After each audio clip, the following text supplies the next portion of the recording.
في الايام المقبله ان شاء الله غادي يكون تصحيح لمجموعه ديال المغالطات اللي تبنى عليها الراي ديال الفريق الاممي المعني بالاعتقال التعسفي، وغادي يكونوا مجموعه من الامور اخرى غنكشفوا عليها ان شاء الله في الايام القادمه.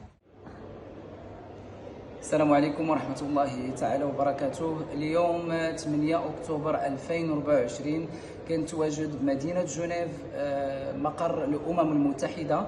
عندي لقاء مبرمج مع الفريق الأممي المعني بالاعتقال التعسفي، دائما في إطار دحض الأكاذيب والمغالطات اللي كيتم الترويج لها.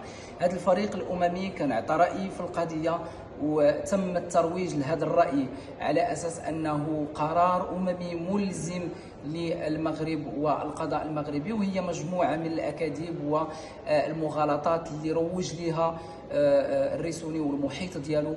فأنا اليوم هنا كنتواجد باش نحكي الرواية ديالي والحقيقة كما هي، ونضحض هذه الادعاءات ومجموعة من التقارير التي تمت صياغتها واللي كانت مبنية على مجموعة من المغالطات.